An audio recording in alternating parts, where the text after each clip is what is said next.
Hey everyone, it's been a hot minute since I last made a video. I wanted to come online once more to make a short little commentary about something I'm sure most of you have seen on the internet already is the sketch situation.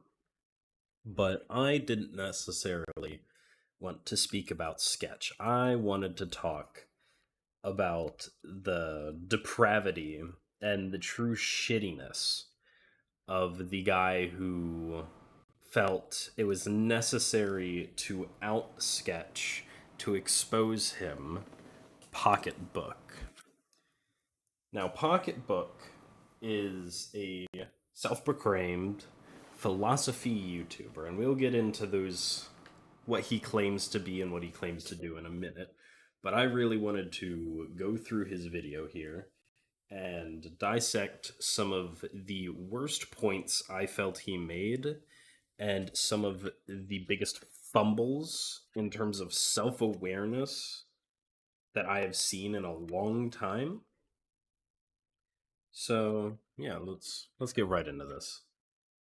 So, first is he decides to open up his video with a little disclaimer, and at the end of this disclaimer is this little document. And this is essentially a guidelines for journalism. These are the things you want to look for when it comes to publishing a story. Having a story that is newsworthy. So I'm gonna let him go through it, and then I'm gonna talk about it. Proximity, interest, controversy, sensationalism, prominence, and novelty. According to Shoemaker et al. 1987, it is newsworthy and it needs to be shared with the public. Cool. So he's going through this, and he's like, yeah, according to Shoemaker in 1987, not to mention that is just a horrifically different time, these are the things that make a story newsworthy. Now, he did start this off by mentioning timeliness. I cut that off by accident. But if you're like me and you read things as they appear on screen, you would notice he skipped a very big one. He completely skipped the point of importance, impact, or consequence. It's interesting how he would skip one of these points, considering he claims to be a journalist. I believe he skipped this point because, fact of the matter is this is not an important topic. This does not have an impact on anyone, nor should it have a consequence for anyone. I believe he actively disregards this because he knows that. He knows that this topic is not important. Now, moving on, I said we would get to what he claims to be, what he claims to do. So, this little clip is going to be Pocketbook explaining himself, and I will once again rip into him. For those of you unfamiliar with my channel, I love to connect popular media with old school philosophy or even new school philosophy. Most times I'll watch a movie, read a book, or watch a TikTok and then see what's the underlying belief system in that TikTok and create a nice video about it. I wanted my next video, this video, to be about Sketch. He's very popular. For the algorithm's sake, people will likely see a Sketch thumbnail and click on it. However, in doing my research for Sketch's personal belief system, I ran across the comment from user Red Warfus on Instagram, who suggested Googling Jamie Marr HTXXX and Jamie Marr NSFW to quote see Sketch in his true form. Cool.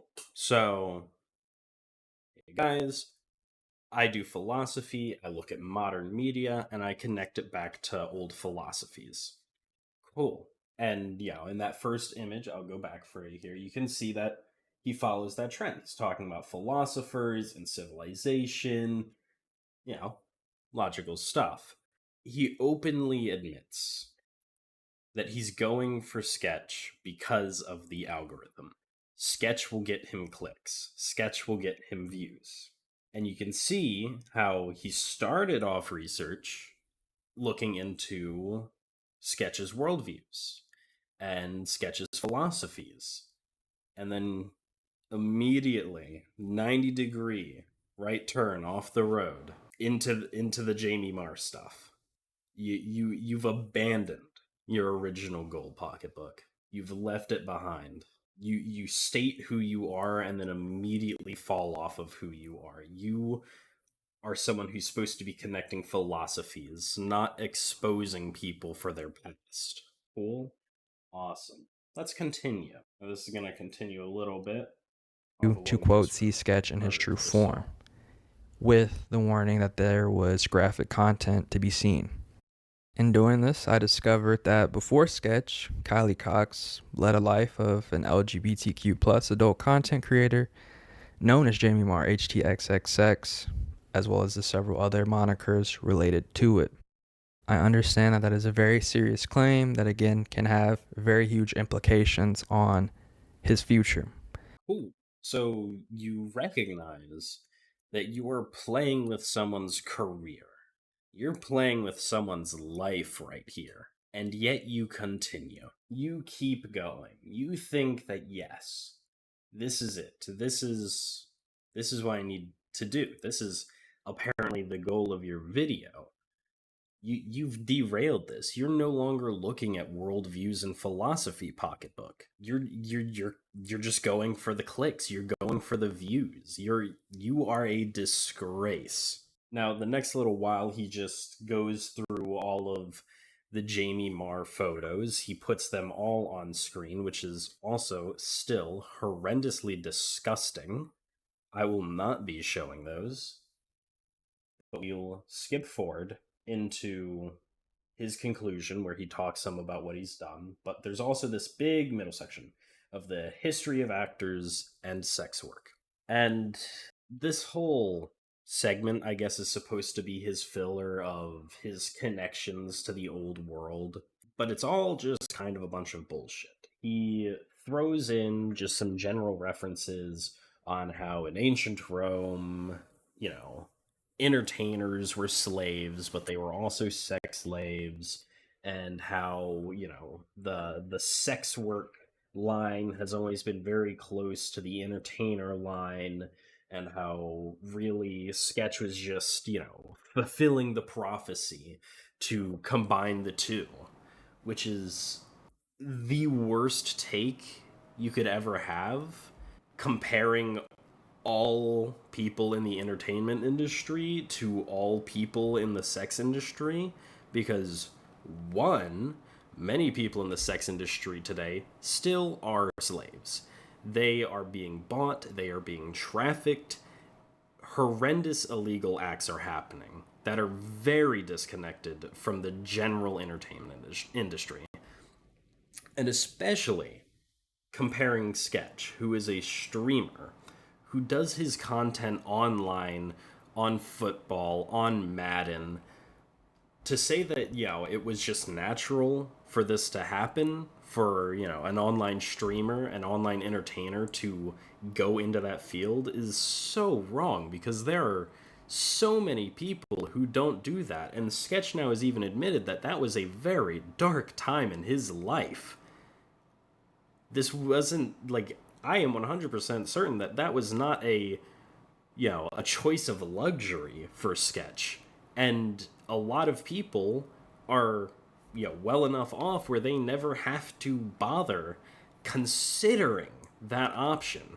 So no, this is not a natural choice. This was not a natural connection for the sex world and entertainment world to cross over for him. But then we get into the conclusion, and he'll quote unquote wrap things up, but then, you know, I'll do my thing again. We've seen in previous years being LGBTQ plus is not a career ender that it used to be, and so I feel a little bit comfortable in sharing this, knowing that. I mean, I think to situations like Isaiah Rashad where a similar kind of revelation happened and most people leaned into him and supported him, and so I would love to see the same thing happen for Kylie Cox, and in fact I would love to see Kylie Cox actually stand on this and use it as a learning experience, a teaching experience, a way to enrich and deepen his presence online and his partnerships. And I'd love to see how his partnerships respond. You know, do the Texans continue to lean into him? Do Kai Cenat and AMP continue to lean into him? Will Fortnite lean into him, or will we all shy away and say this is not brand safe? I guess time will tell. With that, again, I want to caveat the way that I started this. This is not about shaming Kylie. He has the right to live his life. And he was a consenting adult with other consenting adults, so no one was hurt or harmed. But I do think that it is very important for online personalities to share things that they did online previously. And I suppose they don't have to, but most times their previous life gets resurfaced and we have to talk about it, right? No, not right, Pocketbook. One, you say, being LGBT has become more acceptable. And you're right, it has become more acceptable. However, as someone who has observed that, you should also be well aware of the fact that outing someone as LGBT is not acceptable. It is not your place to throw someone's sexuality out there for them. Because, one, that is a damn personal thing. It is not your information to spread. And two, he doesn't have sexuality at all as part of his brand. He's just a guy on the internet doing his thing. He's never once pushed that stuff out there. His audience is mainly children. He knows not to be pushing sexuality and sexual content onto his audience. He knows that that is a bad thing, and that's why he has never done it. And you say, you think that all creators out there should share with their audience what they've done before on the internet. That's a neat personal belief of yours, but no, they shouldn't. Not everyone should be doing that. For many people, like Sketch, that is a dark past that they don't even want to talk about to themselves alone in a room. It is once again not your place to be sharing that information. Conclusion: Kylie's journey from Jamie to Sketch mirrors the historical path that most actors took, from social outcast to celebrity. No. Once again, no, it fucking does not. The point that you were suggesting that most celebrities and most big name people followed the path of sex worker to becoming, an entertainer to become famous is horrendously outlandish and completely absurd. As a journalist, I would expect better. I would expect you actually check your facts, but you were able to provide 3 examples throughout the entirety of human history of this happening, not even people going famous, and you provide no examples of how the majority of celebrities have followed this path. And this is just the nature of online personas and how to navigate it. No, no, it isn't. Hopefully, from this, we can learn how to explore your past digital identity and your new digital identity in this age of entertainment and online service. No, this wasn't a path of exploration and self-digging, Pocketbook. This was you trying to out someone for some views. And he did get views, by the way. The video is currently sitting on about 700,000 views. I mean, good performance that way for him. But if you take a grand look at the stats, people hate Pocketbook. Almost 46,500 dislikes, an 86% dislike ratio, and comments had to be turned off. And you might be asking, why? Why did comments have to be turned off? Well, they had to be turned off because people were ripping into Pocketbook for being an utter asshole. Everything. Everything on Pocketbook's channel now has comments turned off. You cannot comment on anything anymore. Every single one of his posts, every single one of his videos, they are all now no comment. And since then, he's made a few community posts talking about how the last 24 hours have been nothing short of madness. I'm sure that they were madness for you because you made a horrendously stupid decision. He fucking quoted Oppenheimer, the "Now I am become death, destroyer of world" quotes. You hit a viral video, and you got a lot of people hating you for it, but you're not an Oppenheimer. This wasn't a nuke. The only thing you nuked was yourself. You said, "Sketch, I'm sorry, I'm thankful you're still with us," and then put Psalms 145:3 in there, which is just talking about how God is worthy of praise and how glorious he is. Yeah, that's really relevant, buddy. And then he made this post, which I guess is him trying to justify himself in a degree.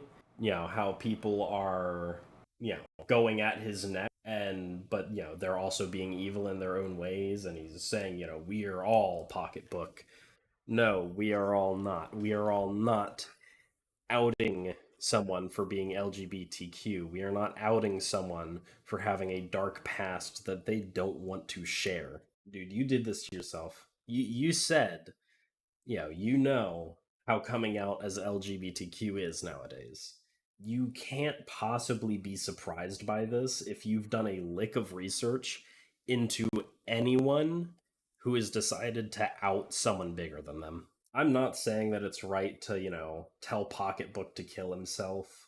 I'm not saying it's right to dox Pocketbook. This is your own doing more than anything else. If you just kept your mouth shut and stuck to your philosophy content, things would be fine. Instead, you decided to out someone, completely stepped out of your line, and fucked yourself. This is all on you. Your your channel is going to burn for quite a while now, and it is just your fault because you decided to step out of line. You decided to make a video primarily focused on getting content, getting clicks, getting views, getting watch time, and now everyone's against you. You didn't just make an enemy of Sketch. You made an enemy of everybody, even slightly connected to Sketch. I never watched Sketch before this. I knew the "Hey Brother" thing, but I didn't watch Sketch.